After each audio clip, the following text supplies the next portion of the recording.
Hey guys, this is Anthony Moore here with Arm Real Estate Solutions, creating win-win solutions for all your real estate needs. And my buddy, my friend, my brother from another mother, Turkey, Demir and we are here for our pilot episode of Tea Time and Strategic Planning. Cheers. Cheers. Cheers, bro.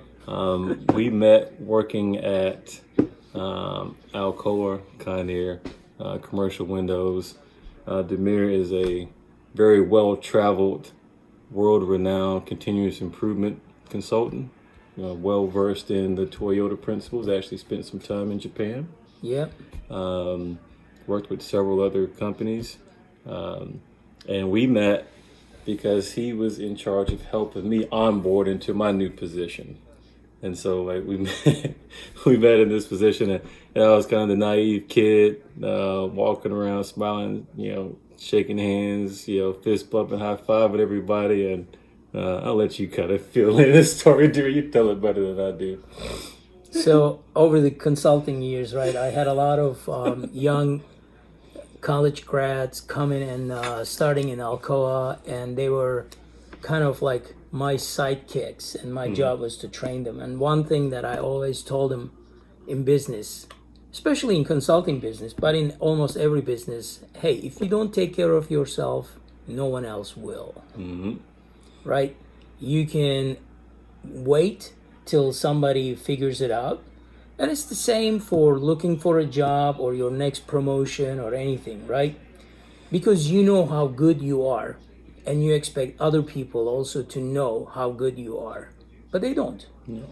And unless you really show it to them, and you go and you grasp it and you seek it and you go for it, very rarely it's going to automatically happen, because somebody's going to be like, oh yeah, Anthony, he's really good. You know what? We should give him that next promotion, or we should give him that next opportunity. It just doesn't work like that. No.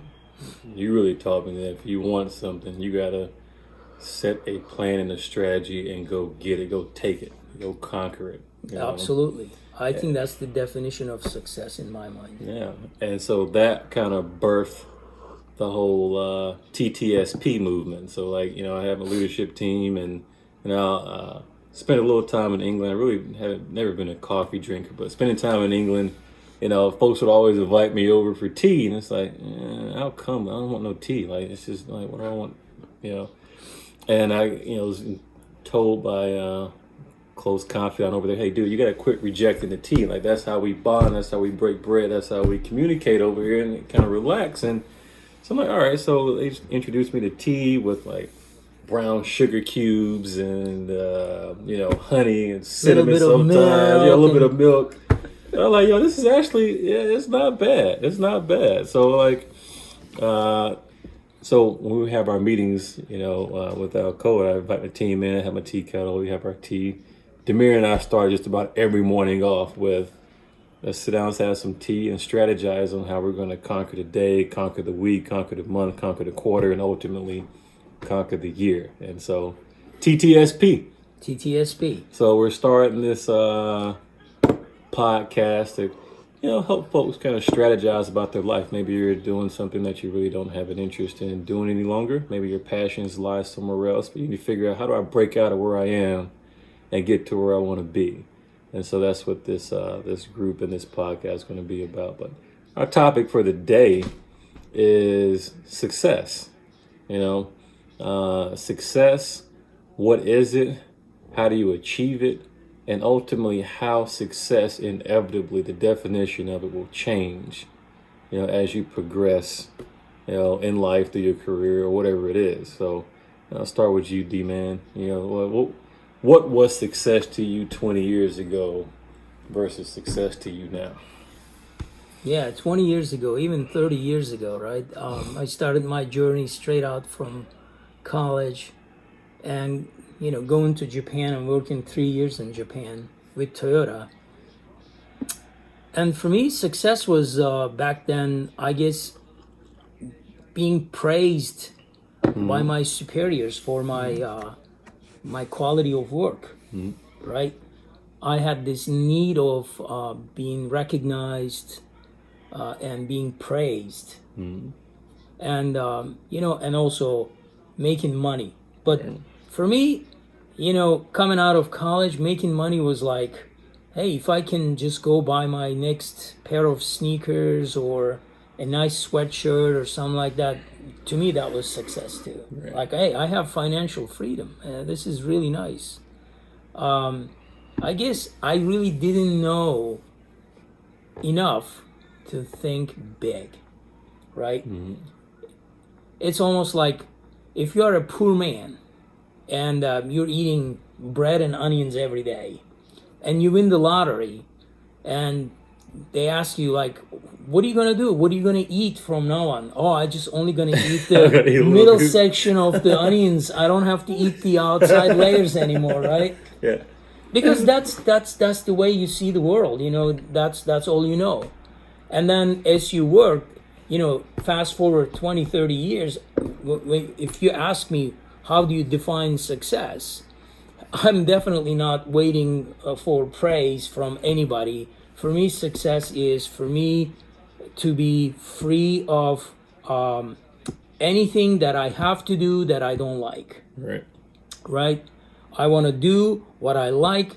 I want to enjoy life. I want to have time. And I also want to have financial freedom so I don't have to worry about it each and every day. To me, that's the definition of success in a very high level.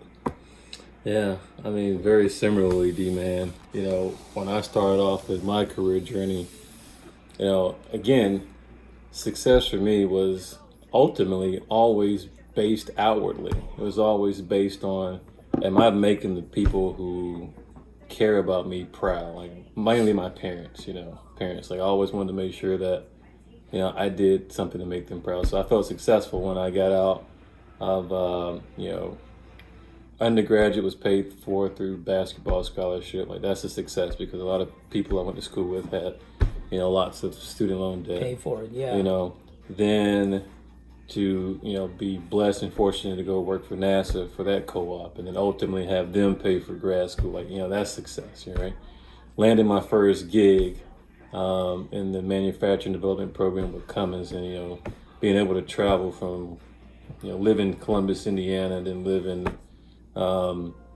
Jamestown, New York, then live in Daventry, England, Royal Leamington Spa. I lived in Leamington Spa and, worked in Daventry. And then, to Charleston, South Carolina, and all over, Rocky Mountain. And it moved me all around. Like, to me, it was a success because, again, outwardly based. I'm doing what made my parents proud. I'm getting great performance reviews. You know what I mean? I'm seeing the world. Yeah, I'm seeing the world on someone else's dime. The folks that are I'm charged with looking over. They were all kind of praising me. They enjoyed having me as a leader. So that was like, all right, that's success. And then ultimately, as I continued to climb, the things that I thought made me successful before didn't matter as much, So, you get promoted and then all of a sudden, you're successful to the point where you're getting noticed by your boss's bosses, which is a good thing, you would think, until that insecurity with your direct leadership starts to rear its head. So like you get to the point where like the people above your bosses are very happy with you, and the people that work under your leadership are happy with you. But that direct layer of leadership, is uneasy. Yeah, they're uneasy about it, And they so start seeing you as a threat almost, right, and then as an asset, And then they become like the micromanaging thing, and so before it was like, okay, I'm out, I'm traveling, I'm seeing the world, I'm doing this, that, and the other, I'm successful. Now I'm like, okay, wow, I'm being micromanaged. Even though I'm in a position, I'm making good money, but the thing that I valued most and didn't even realize, like we talked about before, D-Man, like that freedom dissipated, because now I got people looking at, okay, he left a minute before his 12th hour here, because, before it get to the point where it's not results based. It's like you gotta have an image, right? So when you become an executive or a plant manager, they want you there 12 hours a day. Whether you need to be there or not. It doesn't matter. It Right? doesn't matter. And I've always been an efficient person, so it's like if I can get my stuff done in 5 hours, why do you stay here for another 7 just for the sake of like checking the box and say, yeah, I was here. So then I got the titles, right? I got the money that comes along with the title. But now there's encumbrances on my time, Exactly. Or it's exactly. like, man, I ain't got no time for my personal life, man. That sucks. So like, okay, well now it's to the point where the things that made me successful before in my eyes, the job, the position, the amount of people underneath me, you know what I mean, meant a lot. Now it's like, that means nothing if I don't have the time to do what I want to do. Yeah, exactly, right? So, and then when you work for 30 years and you turn around and look back and you realize, ooh, I'm running out of time, Yeah. right? Mm-hmm. Because we all have so much time on this planet, and it's totally up to you what you do with that time and how you and how you invest, right? And as you get older, I think the importance shifts from making money to having time. Exactly. Because it's And- an asset that you can't buy back. No, You can't. because once it's gone, Done. right?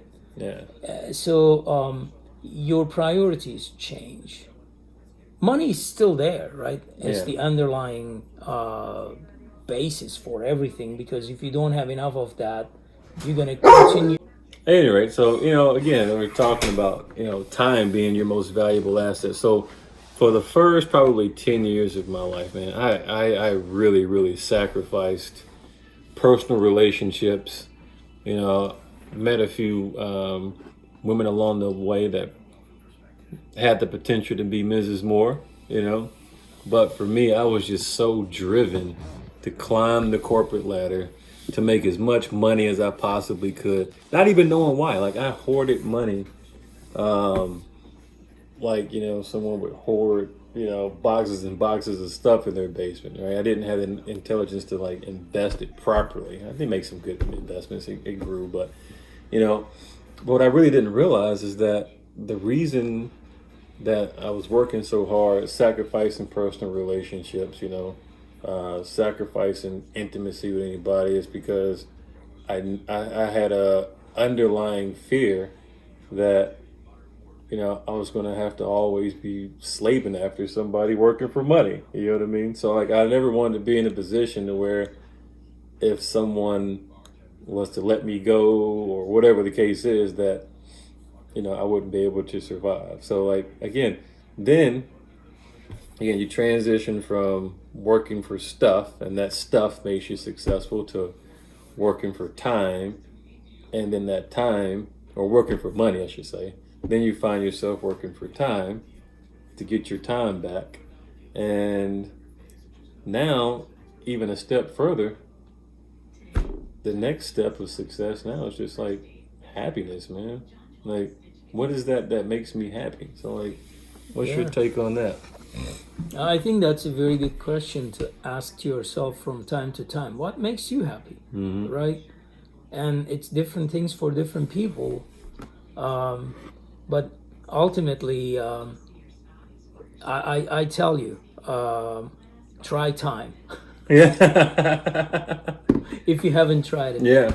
It's the biggest thing, man. So like, now, I've worked and worked and worked, right? So very fortunate, went from manufacturing development program to a team manager, to a department manager, to a plant manager, to a general manager, and then to a vice president of operations with an organization, right? Where I was the youngest executive there on the team, and it was cool. I mean, a couple plants, made some good progress, but in January 2019, this year, the company restructured, decided they no longer needed my services. And so in years past, it probably would have been devastating to me. Not probably, it would have been devastating to me because I associated my success with what title or position I held. I associated success with how much money I had coming in, which this last job paid me very, very well. Very, very well. And so when it happened, a lot of people were looking at me like, "Oh man, you're okay. I know you're devastated. It had to be a surprise." Like, it really wasn't a surprise. I kind of saw that coming, but it was like, okay, well, this isn't a bad scenario, D-Man, because it's like, yo, I got my time back now. I don't have nobody looking to see what time I'm coming in, what time am I leaving, who's in my office, who are you talking to in the office, what are y'all talking about? Ain't got nobody peeking, peering in every veil of my life. I don't have all the many concerns from that organization that I had before. And more importantly, I got my time back. So, like, I don't have to get up and fight traffic, on 83 or 30 or Mount Rose Avenue to head into work and all this stuff. It's an awesome situation. I get up, I make my own schedule. It's a different type of stress. Now the stress is all internally based. You know what I mean? Yep. And so, like, and Demir has had a similar situation to where before, again, he was basing success on positions and whatnot and money. Obviously, his situation too, you got a family to take care of and support. And, Yeah, I mean, I started my own company when I was 51 years old, right? Mm-hmm. And that was a big jump. Yes, he's 50. He does not look 51 at all. Something in the water there with turkey, huh? The good Probably, genes. Good genes. I don't know. But it was a big decision, right? And I was always contemplating whether I should really take the risk and jump on this freelance consulting business and do it for myself, be on my own. Although I still work with my friends, the network that I have to find me the projects. Mm-hmm. But ultimately, I was the one who would either make it or break it. Mm-hmm. And that was stressful, but at the same time that was also very rewarding. Mm-hmm. Because when you're successful, you did well, you worked hard, and you accomplished something, and also there is that financial gain from that, which is nice, right? You're eating what you killed. Everything exactly, right? And I think it's also important for me to say, if you set your needs at a very manageable level, then you're not the prisoner of your needs and your wants as much as some of the other people, mm-hmm. right? Yeah, you can try to have everything and set your expectations to a certain point, but now you almost are stuck because you invested in those. You need to have that steady income. You need to be able to finance all these, and you just lost your freedom. Mm-hmm. You have everything except your freedom, right? And to me, maybe there's something to share with people. Hey, if you don't need much, then you don't have to do things that you don't want to. Right. Or do as little as you want to. And that's pretty powerful in my mind. Agreed, man. And similarly, like, D-Man made the bold move to jump out on his own and did very well. Versus, I kind of got pushed out the nest. But I gotta tell you, I never thought I'd be sitting here, because again, like, as you're coming up, when you put so much stock into positions, titles, how many people report to you, how many $1 million of revenue are you doing, you know what I mean? When that's taken away from you, if you have nothing else to cling to, then your self-worth and just your perception of yourself, you can start questioning yourself, right? It's highly diminished. But for me, like, I had several scenarios, different things that was transpiring that was really detaching me from, you know, that operation, the leadership team. I was kind of ostracizing myself in a sense, right? It's like, no longer did I really align with, you know, some of the decisions that were being made and how I was going about and things of that sort.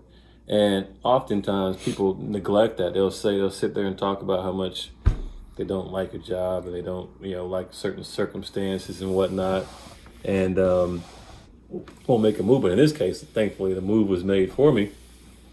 And another, gift from God is I was able to like stack up some chips over the time. So like my goal was always to be like, hey, in the event that someone decides they no longer need my services, or I decide, hey, I've had enough of this, I don't want to necessarily stick around and endure this, that I could just leave and be okay for, a year or so without needing any type of assistance or whatever. So jumped out, started real estate. I've had an interest in it for a long time.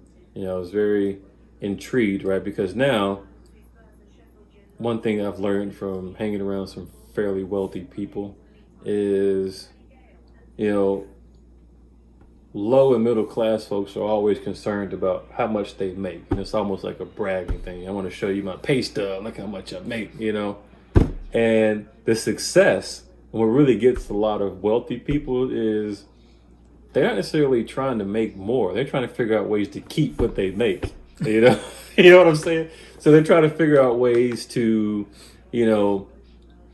avoid taxes, not evade, because if you evade tax, you go to jail for that. That's right. But there are all sorts of legal loopholes to avoid tax. So now, not only are they not working harder, but they're working smarter. They're keeping more of what they pay. And these are the things that I've like indulged myself in educating, right? So it took me a while I paid some money to learn these things, but it's like the payback. It's more like investment. I didn't pay money. It's like investing money to learn these skill sets so that I can figure out how to do that. You know what I mean? And so, I don't know about you, D-Man, but I invested a lot of time in training in computer information systems, industrial engineering.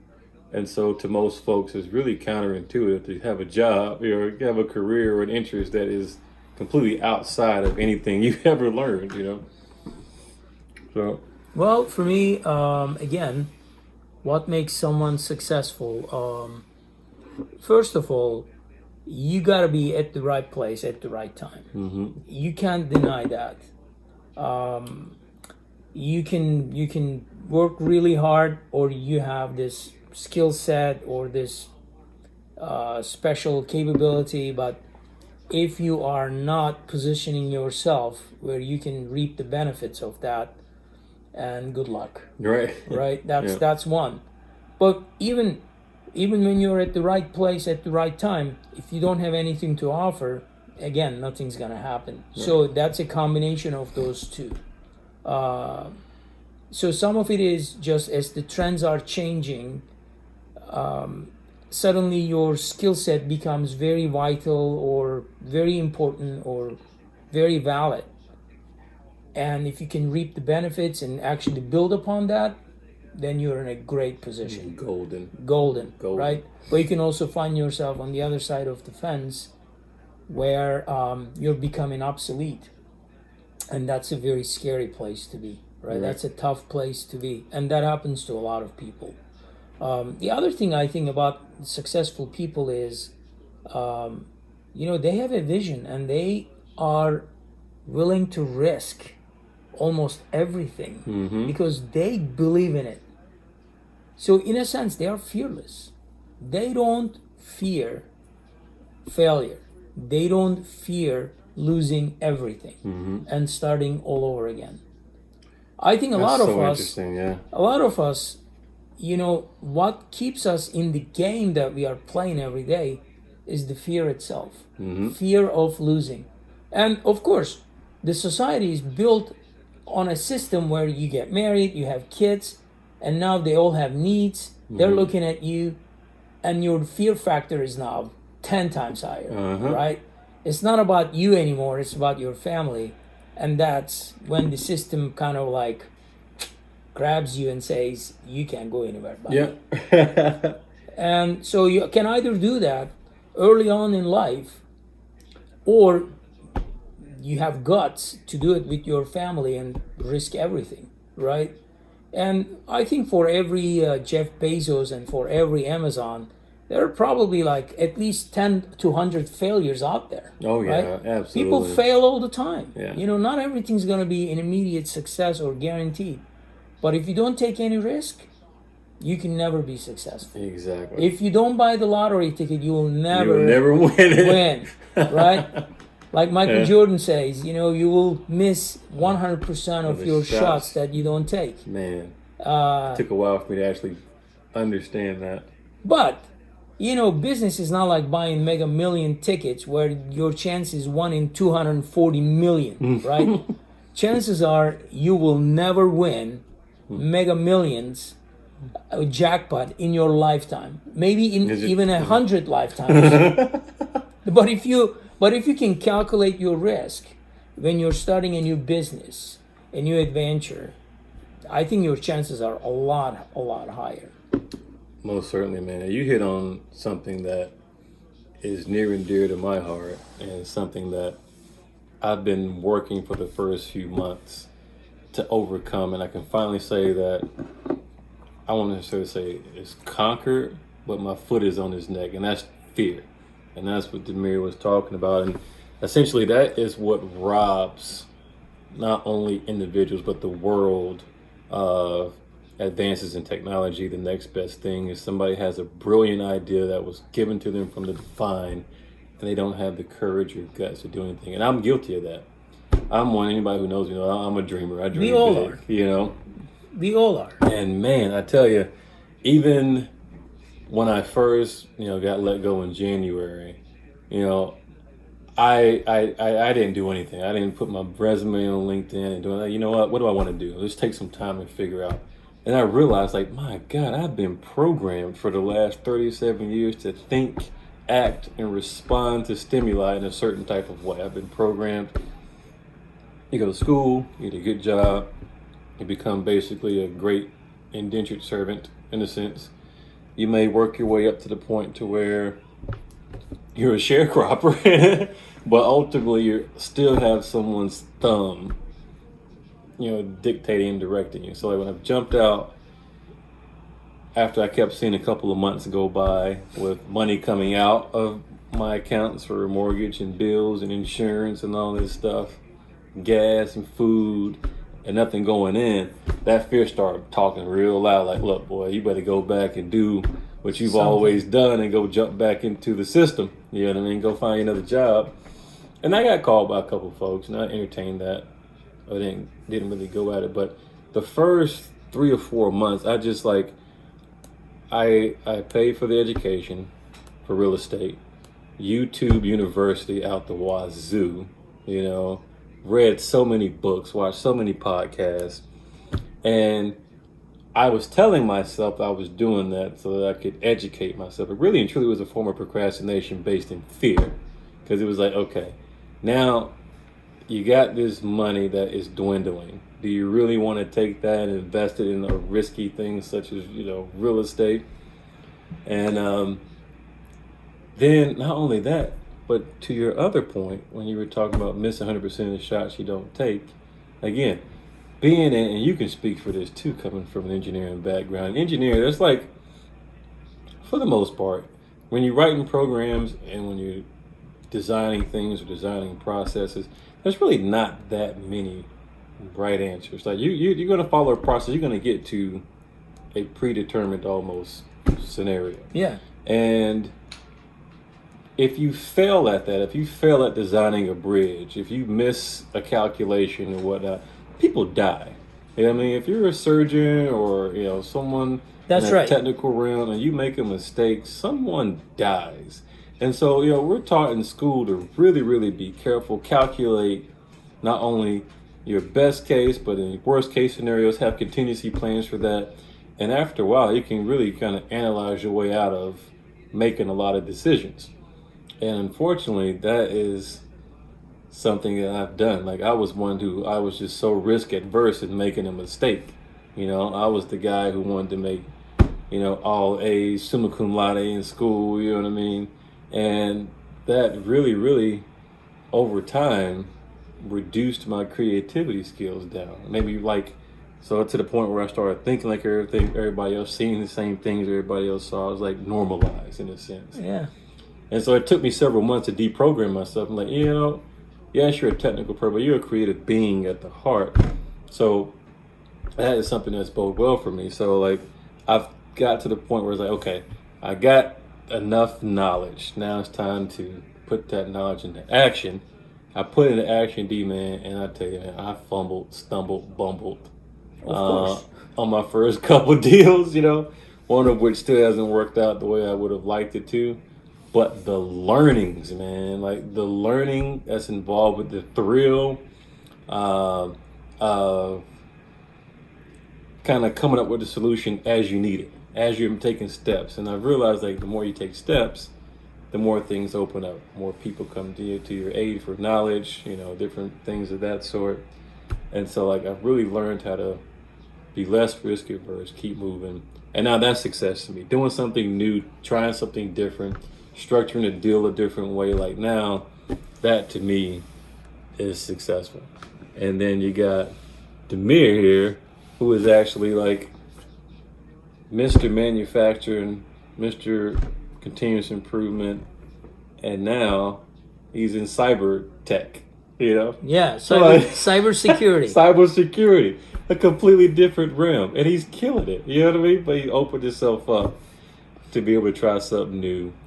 He's bought his time back, and he's just having an awesome time doing it. Now we actually have time to hang out for TTSP. Yes. So, cheers to that. Cheers to that. So, Anthony Moore here, my buddy Demir Diquette, signing out our first shot at a podcast. Hopefully, we'll be able to help a lot of people who are stuck in their rut.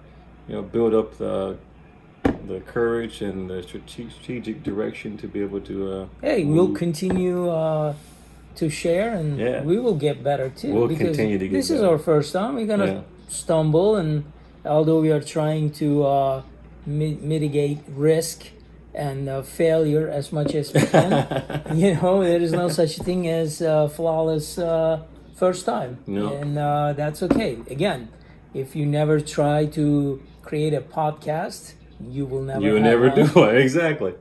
It would not surprise me if in like a year or 2 years we have several 100,000 subscribers. I would not be shocked at all.